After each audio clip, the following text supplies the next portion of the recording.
Thank you, Fatin. And it is just horrible to imagine, but there are many people in this country like Fatin whose families at the moment are suffering under this horrific regime in Gaza and across Palestine. So there's a terrible, terrible human cost is being paid because of the impunity this regime has been allowed. And we have to end that criminal complicity and the impunity this brutal regime has been allowed. So maybe just before Karen is going to come up and say a few words on behalf of those who are acting to try and break the siege of Gaza, representing the Samud Flotilla, just to make a bit of noise so they can hear us. Sanctions now! Sanctions now! Sanctions now! Sanctions now! Sanctions now! Sanctions now! Sanctions now! Sanctions now! Occupation is a crime! Occupation is a crime! Occupation is a crime! Occupation is a crime! Occupation is a crime! Occupation is a crime! Occupation is a crime! Palestine! Free, free! Palestine! Free, free! Palestine! Free, free! Palestine! Free, free! Palestine! Sanctions now! Sanctions now! Sanctions now! Sanctions now! Sanctions now! Sanctions now! Okay, please welcome Karen Moynihan. Give her a big round of applause. She's the organiser of the Irish part of the Samud Flotilla. Thank you. So I'm one of the organisers of the Irish delegation of the Global Samud Flotilla. Sure.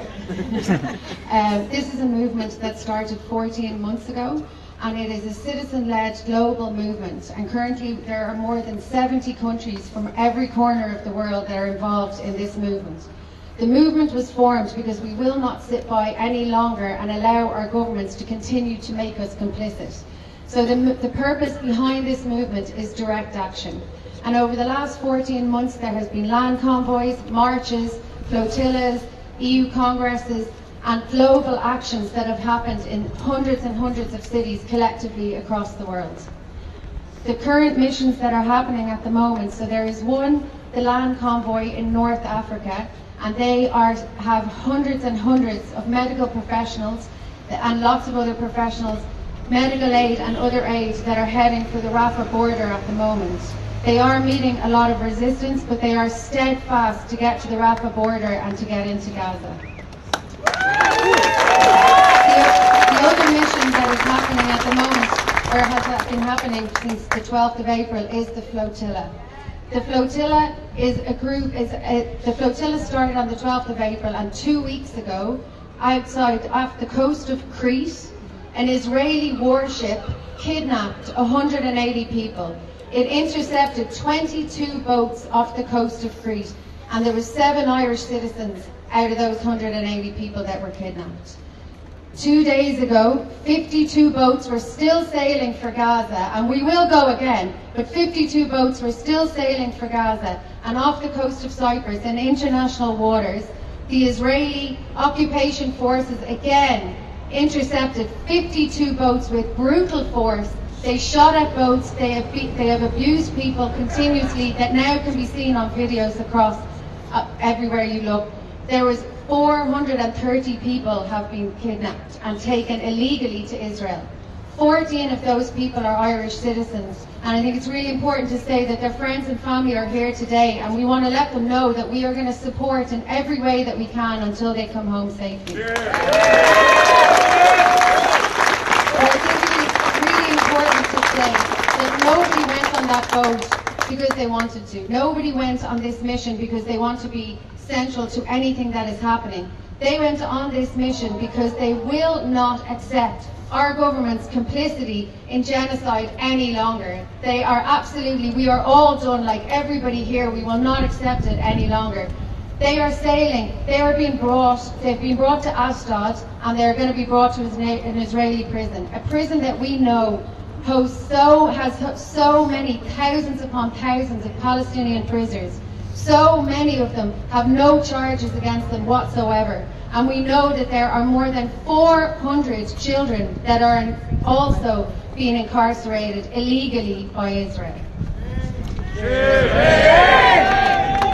Over the past 2.5 years and long before that, Israel has continued to absolutely decimate Gaza.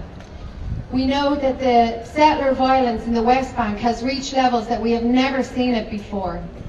There has been towns and villages absolutely wiped out in Lebanon. And over the past 7 months, Israel has kidnapped 41 Irish citizens. 41 Irish citizens been kidnapped by Israel over the last 7 months. And our government tonight is only considering sanctioning the country that did that. What more does Israel have to do before our government will act? So today, something I have seen come up in the media a lot, in the government a lot, and something that has been said to me on many occasions, is what has happened with the flotilla is surely we just expected this to happen. Surely we expected this is what Israel would do. I absolutely refuse that. I refuse to normalise the absolute brutality of Israel. I refuse to normalise the fact that they are continuously breaking international law. We cannot allow what Israel is doing to be normalised today or any day. We have to ensure that the absolute human rights being absolutely decimated by Israel and the international law being decimated by Israel does not become the status quo. And every time we see it, we need to call it out. We cannot allow this to become something that is just accepted. So we are here today because there is the vote that is happening this evening for the Israeli sanctions bill. This is incredibly simple to me. You either stand with Palestine or you do not stand with Palestine. You either stand against genocide or you do not stand against genocide. There is absolutely no middle ground here. There is no grey area. Absolutely any TD who votes no in this vote this evening is standing with Israel and standing on the side of genocide. And it is absolutely our obligation to ensure that they are held fully accountable for every slaughter and murder of Palestinian people that happens every day moving forward. Thank you. Sanction Israel Now. Thanks, Karen. And really all of those involved in the flotilla and all of those now currently in the custody of the Israeli regime, they are absolute heroes. And they are doing what our governments, this government and governments across Europe have failed to do. They are discharging the obligations that our governments and states have to prevent or to try and prevent genocide, crimes against humanity and war crimes. And shame, shame on the Irish government and European and Western governments that have failed in their duty to stand against this horror that leads people to have to take that kind of brave action and put themselves at such risk in order to stand with the people of Palestine. But they deserve great tribute for that bravery and that heroism, and we're standing with them tonight as well as on the issue of the bill. Before our next speaker, I want to say also, if there are members of the families of any of those who were on the flotilla who want to say anything about their family members, just come up and let me know, because we'd be very happy to hear from them. And I know people are worried about their family members. The next person up to speak is somebody who has used his platform as an actor, as a great Irish actor, has used that platform to speak up and advocate for the people of Palestine, and he's been a fantastic voice in support of the flotilla, and I'm delighted that he's here to say a few words to us. Liam Cunningham. Evening all. If the world had come down like a ton of bricks on Israel at the start of this genocide, you wouldn't have seen what has been happening in Iran and Lebanon, because they would have been put back in their box.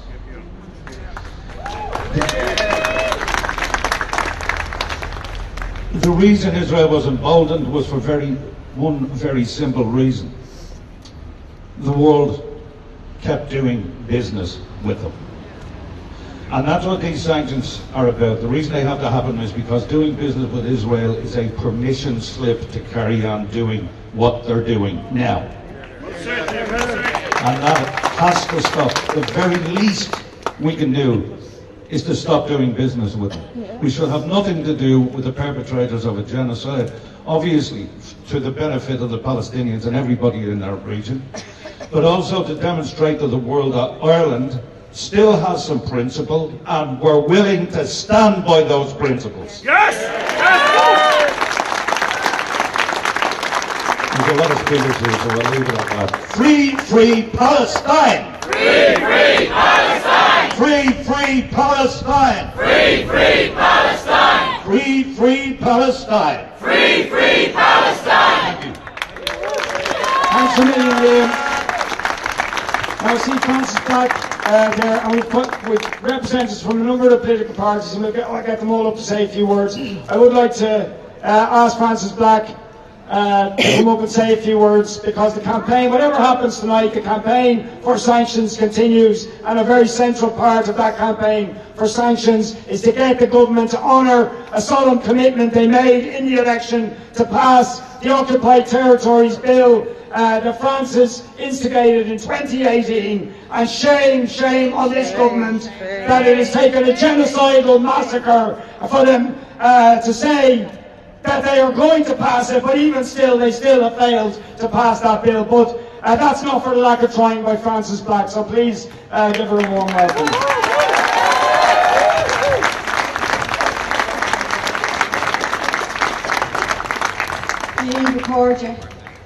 So here we are, again, standing here, because words and condemnation are just not enough.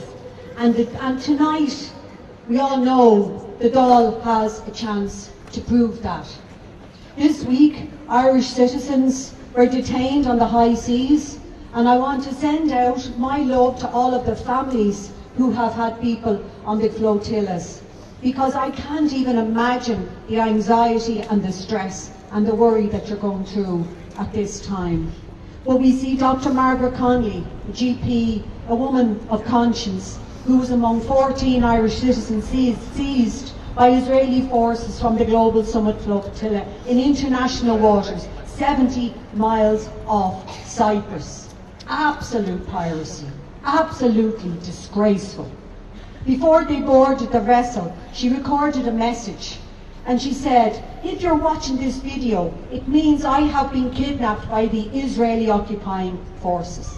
That is the reality that we're living in. Now, the Irish government have said it's wrong and unacceptable, and it is unacceptable, but we have heard those words before. They have condemned before, and still it keeps happening, because condemnation without consequence means absolutely nothing. Can I just touch a little bit, if you don't mind, on the FAI? We're being asked, Ireland is being asked to host Israel at the Aviva Stadium in October. In the last 30 months, 565 Palestinian footballers have been killed in Gaza. 76% of Irish football supporters opposed the match. 93% of FAI members voted to give their board a mandate to press UEFA to suspend Israel, and that mandate has been ignored. Robert Lopez, who is the captain of Shamrock Rovers, put it simply: Ireland has an opportunity to lead, to be a pioneer, and to do what others won't. Please stop the game. And we stand with that call tonight.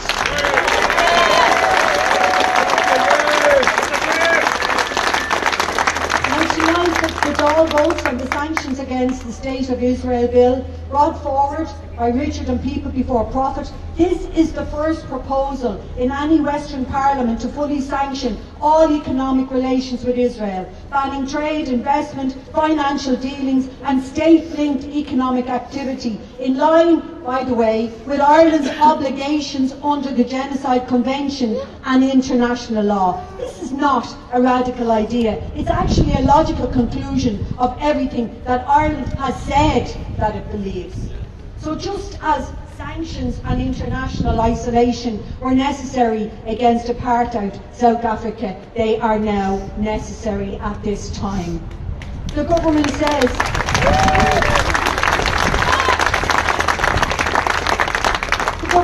it wants EU-level sanctions, but EU-level sanctions are not coming tonight. They're certainly not coming tonight. What is coming tonight is a vote.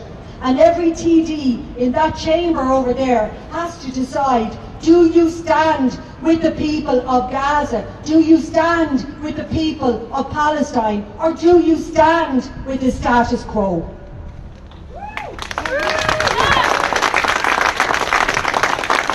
The Occupied Territories Bill, we all know, has legal backing, public support, and was promised in the programme for government.